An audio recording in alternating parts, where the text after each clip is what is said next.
marketing, entrepreneurship, and all things small business.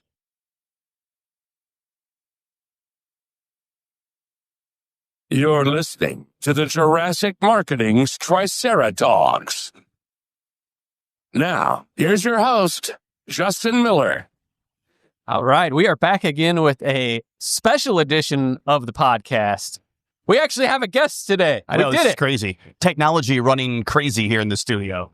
All right, joining us virtually, and hopefully all our new technology works for this. I have Nick Loise, who is a long time friend, probably over a decade, right, Nick? Nick he's living the sales guy life, not like the selling, but the teaching you how to be better and your people at being better. So he's got a company called Sales Performance Team, and we're talking sales today instead of marketing and instead of direct mail. I think there might be some dovetails in there, but we'll see. So Nick, thanks for being here. Justin, it's an honor.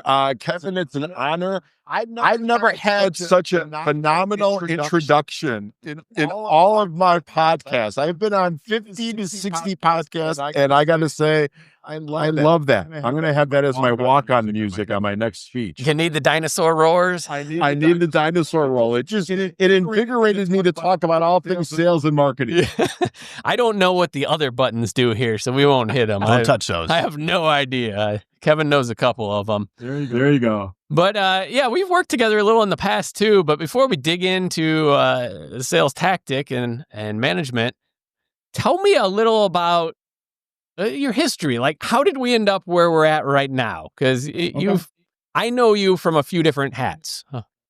So give me the short version of why on earth you love sales and how do we get to this point? Well, so I came from a family of entrepreneurs. My grandmother instilled in me from day one, if you don't own the cash register or you can't make the cash register ring, then you shouldn't be in business. So after college, I started, first sales job, then went on to another one, and then got kind of on the marketing side of things to learn about demand and demand generation. Hold an agency where we did a lot of direct response, direct mail. I know you do a lot of that. I love it. Then went to a marketing education, sales education company where we kind of both learned each other, GKIC, magnetic marketing, no BS, whatever phrase you want to do. One of the ways that this company came about was marketers and entrepreneurs could figure out marketing, right? They could figure out lead generation. They all had their hearts broken on the sales side. They hired salespeople that didn't sell. They hired salespeople that maybe sold, but then took their book of business to their competition. Or they didn't follow a sales process. And so we started doing that inside GKC, full disclosure, kind of test kitchened it out, saw that there was a business there, and then spun it off. And we've been doing it for 5 years. Yeah, I would love to tell people that they could drop a sales letter in the mailbox or a postcard and they didn't have to do anything else then. The money just rolled in. It turns out there's like another part of that process that involves human beings often. You need that other part, but you need the front part. You need the direct mail, you need the newsletter, you need the postcard because it gives the salespeople ground cover or a reason to call. So I'm all for it. Yeah, so let's talk about without that in play. We are having to do a lot of outbound prospecting. I think most of the business owners I talk to, it's getting a little more difficult right now. They're having to try harder, having to do more. And for us, that means we can't just rely on the direct mail. So yes, we pick up the phone and we call out, which is a different skill set typically than marketing. I'm kind of curious your thoughts on if someone is just doing that for the first time. What are the first considerations on getting started and getting results from doing that rather than just spending time on the phone? So I think a great sales outbound strategy is similar to a typical marketing strategy. So you have to have a USP or a hook. Reason for my call. You have to kind of break through the clutter, i.e. a headline, and you got to do it. And then you have to have a call to action. And the call to action is another call, set up a meeting, buy my stuff. Send Jason money. send Justin money, Kevin money, whatever it is. So that's the next step. And so it sounds like this. Hey, Kevin, weren't expecting my call. Just wanted to grab about 5 seconds from you. Talk a little bit about putting XYZ into your company. We're seeing a lot of great results with 1, 2, 3, 4, 5, 6, 7, 8, 9. I know I caught you cold. Let's just get something on the calendar, and then we can go deep on this. So it's very easy. And so for the salesperson, it should come natural. For the business owner, it's going to be a little more difficult because they haven't done it. And so they have to kind of just be comfortable with being uncomfortable. Let's talk about that. So is there a natural born salesperson? Some yes. Some have the ability to pick up the phone. Doesn't even phase them. Keep on going. No, doesn't mean anything. Usually they come from a highly competitive background. Maybe it's sports, or maybe they're in the arts. Especially if they've done the H theater or improv, they're going to be natural, or they can be trained to be natural.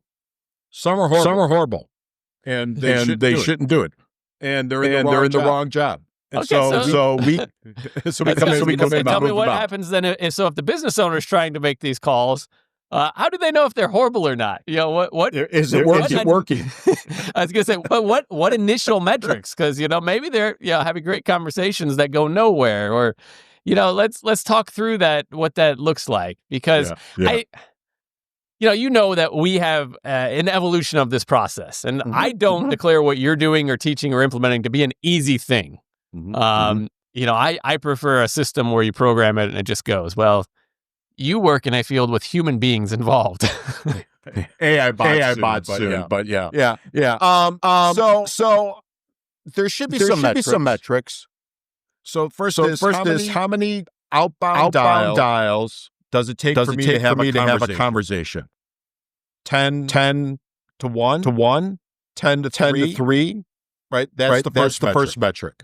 Then the next metric from that, how many of these conversations move to an appointment? And then how many appointments close? Or have a second appointment, or a third appointment, whatever your sales process is.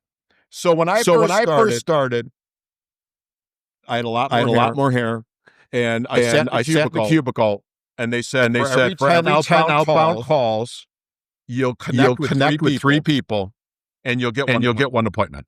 That was 10-3-1, and that stuck for number of years. Now it might be 23-1, right? I was going to say, that sounds like an amazing ratio. I would love it if my number looked like that. Yeah, so it's a little higher now. One is spam calls. So what is your outbound comma? So test your outbound. What does it look like? 2 is everybody is letting things go to voicemail, right? So you have to have a compelling voicemail. You have to be a headline, call to action. 3 is you got to be persistent. It used to be 5 to 8 outbounds to get that first connect. It's higher now. 15, 12 to 15. So, let's talk about what you define a conversation as. So we're B2B. So we're calling into businesses. They, for the most part, answer their phone. So when does my rep get to declare that a conversation versus a connect? A person that can move the sale forward. Either talking to a decision maker, or in your case, you might be talking to a director of marketing, right? Or a marketing manager. She can move the sale forward.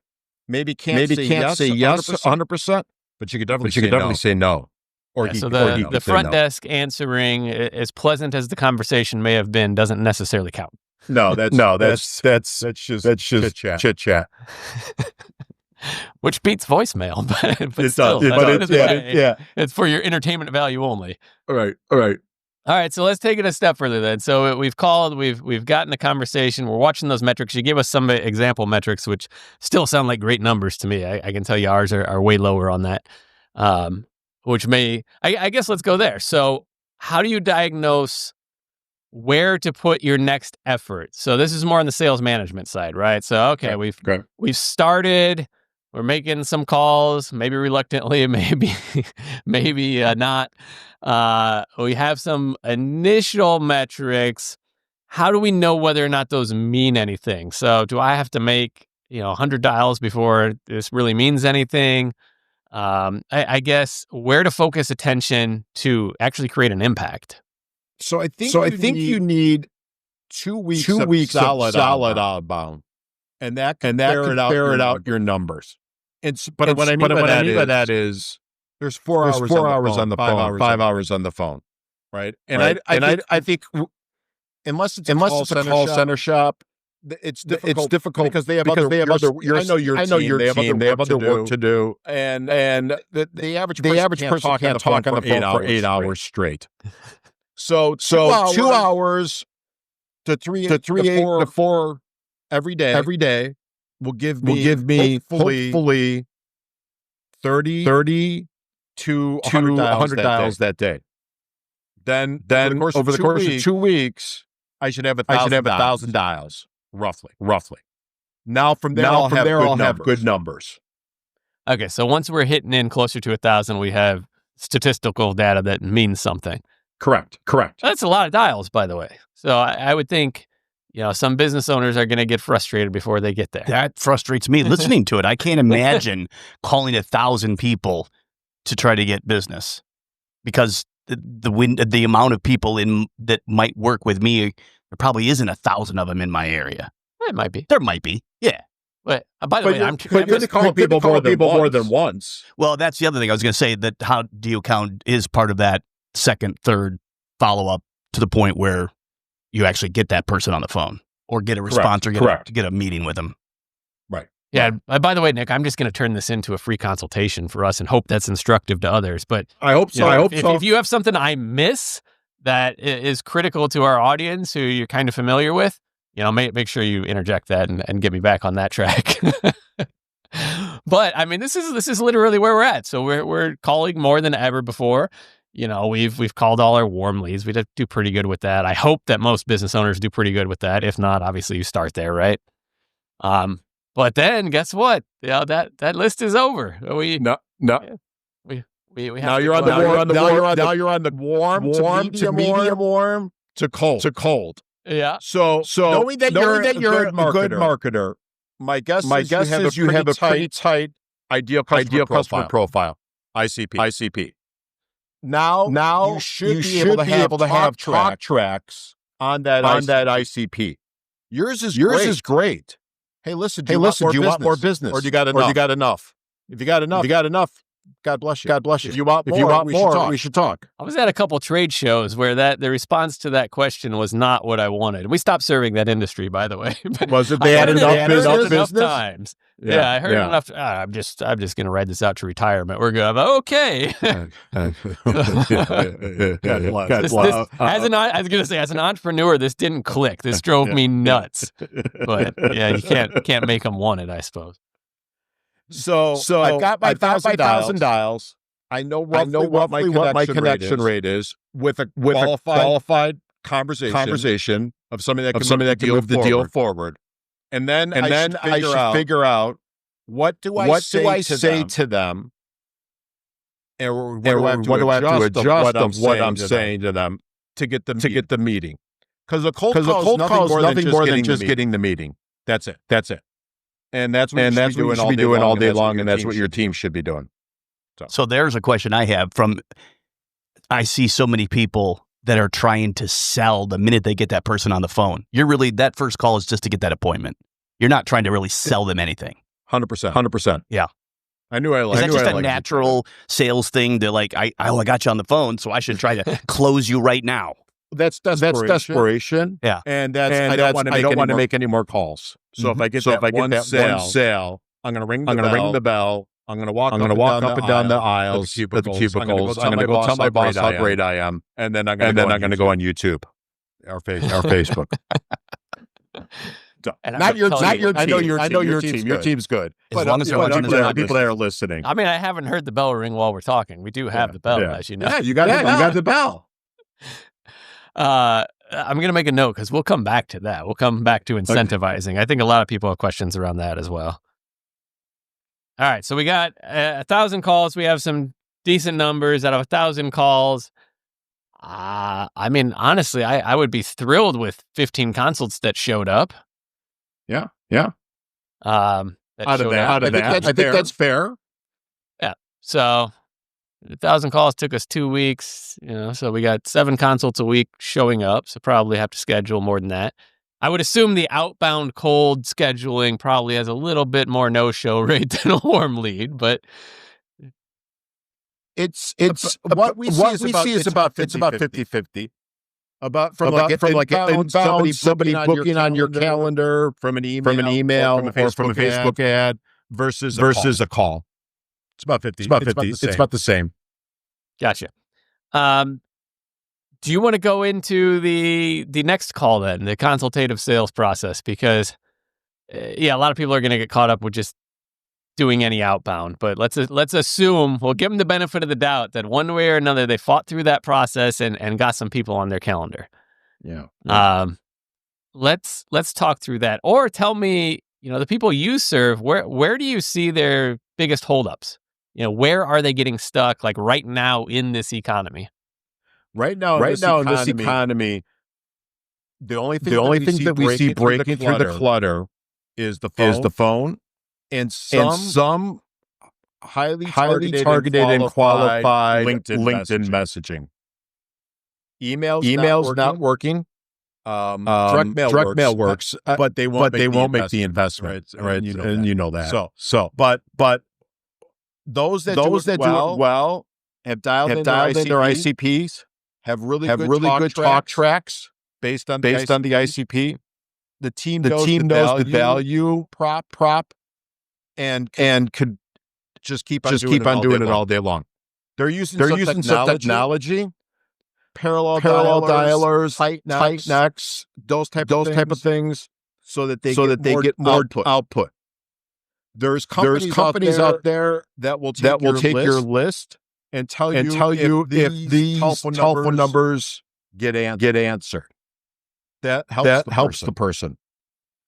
Gotcha. There's data cleanup, right? Apollo, those type of things. So you have so we got marketers listening, Nick. So we got marketers listening, and you mentioned tech. So you're not going to be able to get off the hook here without saying a couple of programs they might go Google, because they're going to. Right. Well, I gave them two, right? So tight necks or Alloware.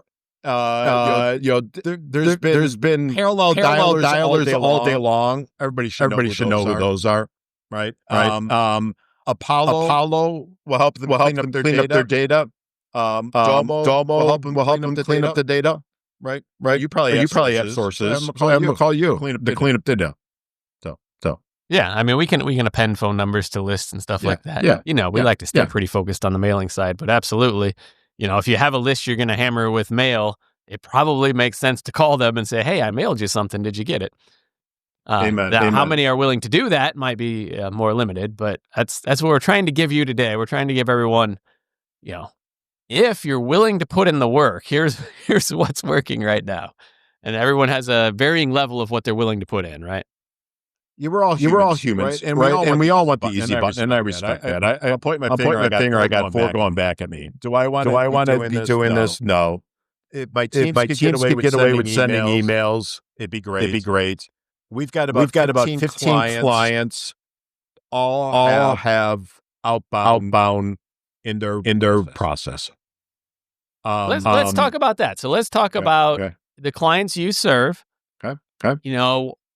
What logistically do you like to put in play for them? Or do we have teams of people that are just outbound and then like account execs that manage inbound? Do we suggest that the same person takes them all the way through the sale? Specific to the ones that you're working with, the industries you serve, what are you seeing? It's a mixed bag depending on the industry. So some industry have cradle to grave, like we talked about. Account executive has to source the lead and then takes lead all the way through the process. Others have SDRs, and the SDR is sourcing the meetings, but they're highly incentivized on meetings showing and closing. So the days of just paying for meetings, forget it. And then AE takes the process through. Some teams were setting up Latin America SDRs. Less expensive, and we'll make phone calls all day long. Historically, we've used the Philippines, but that's a demographic that is passive, and so we don't see them really push for the appointment. They're great at calling lists that are maybe warm lists to get people to events or to show up for webinars. But the pure play cold calling, unless they're seasoned, it's difficult. So, and then go ahead. I was just gonna say, and then you are the one helping with scripting, hiring, placing. I know you have a brand here. Your sales recruiter. Maybe tell us a little about that. Yeah, so we do it all. Right? We create the playbook, talk track, scripting, objection handling, and then historically we only did recruiting for our clients. But then at the end of last year we created a new company, which is pure play recruitment, and so we're doing a lot of that work now. Nice. So you identified a pain point that we got buy-in. We see what we should be doing, and we aren't going to do it on our own because we're busy putting out other fires, I assume is correct. What's going on in most of the businesses. I feel that pain. And I try and stay out of the day-to-day, but I still feel it. All right. You mentioned a couple of times, incentivizing, right? And you mentioned that we use some non-US labor because it's cheaper. So let's talk through that, because that's probably a major question is, how much do I pay people? And not necessarily like, if I hire you to do this all for me, what's it cost? Yeah. But, if I'm trying to put this in play and work through it, how do I keep performance going? What's it really going to cost? Is it worth all the effort at the end of the day? Well, so you back in what's the cost per meeting? What am I willing to pay for that meeting? And so that tells you what you could pay from a staffing perspective. From a commission or spiff or bonus, and kind of going forward. So what's my cost per customer? What's my cost per meeting? What's my cost per lead, if you will, right? Or one person that I can market to. Because an SDR doing their job might not be just getting you meetings, but also get you good quality warm leads that could go into your marketing vehicle. And give you good intelligence. Who your competitors are, who your competition is, who do they use if they don't use your type of services. They'll get that information. And so sometimes SDR should sit in the marketing side of the business, because they're getting a lot of good intelligence. Not only are they setting the meetings, but other stuff.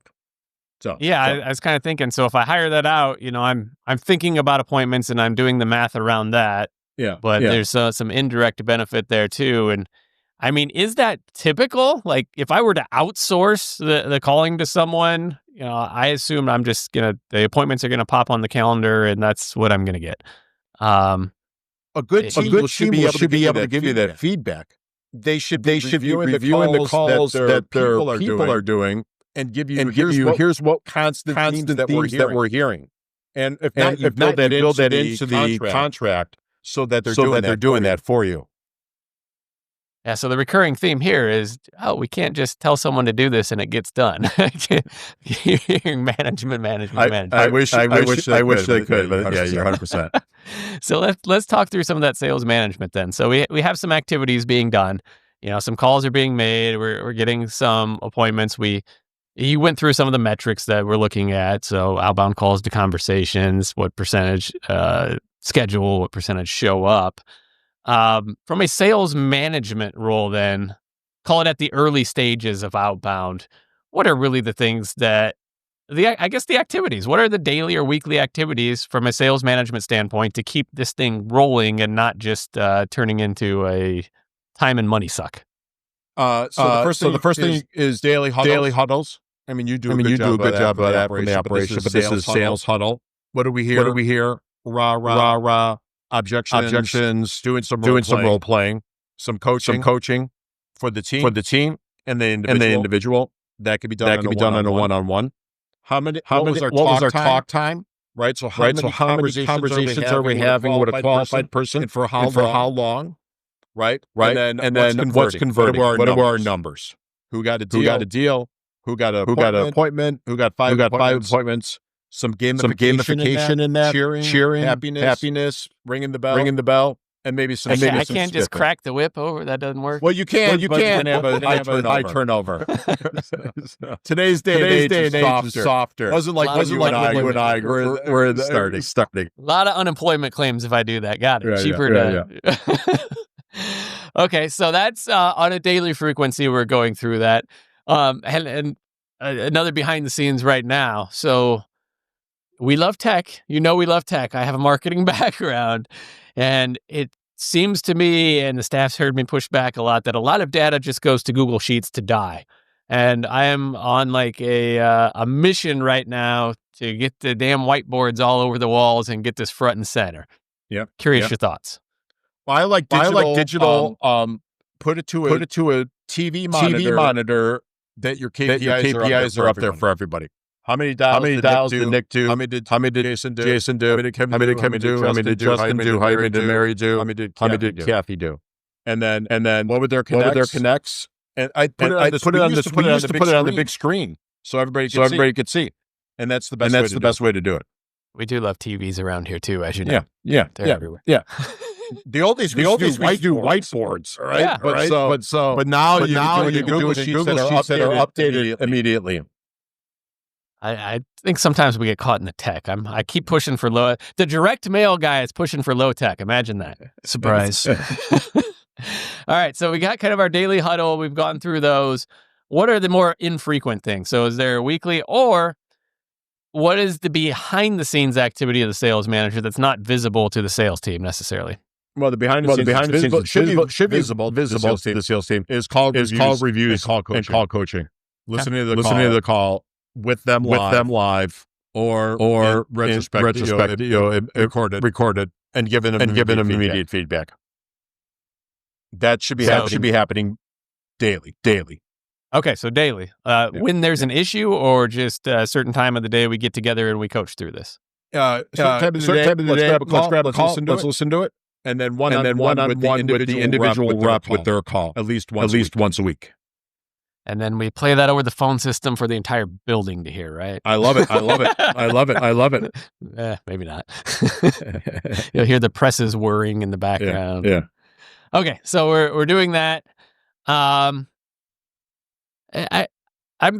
kind of want you to role play this with Kevin, and I'm going to throw him under the bus here because Great. you are not as familiar with Kevin's business as you are mine. Mm-mm. So let's diagnose if Kevin's going to do some outbound work. You can. I don't want to give you the backstory, so you diagnose. Kevin will fill in some gaps on his history. Okay. And by the way, when I was in your industry, we probably did a better job at outbound activity than we do in the current business. We'll get back to it. But yeah, if you're both game, let's talk through some of that. So we have a real life scenario. I got to call. I got to jump. I had only a half hour for this. Yep. So if you want to right before then, so let me put a button on this and we'll roll. Yeah. All right. So Nick, if people want to get a hold of you, and we just scratched the surface of a lot of this, we're going to do a follow up. But they want to get a hold of you. They have specific questions. How do they reach out to you? Give me Nick at Sales Performance Team. Email. Go online to salesperformanceteam.com or LinkedIn. Perfect. You have a lot more information to share. We're going to get you back on. We'll get people excited about sales as much as they are marketing, because again, I think it's 1 + 1 is 5. I think they're all hard by themselves, but you put them together and it works. So I appreciate your time today. We will have you back soon, and we will talk to you soon, Nick. Thanks. Thanks for listening to the Triceratops podcast. Be sure to subscribe and leave your comments. For more information on how Jurassic Marketing Direct Mail can help grow your business, visit JurassicMarketing.com.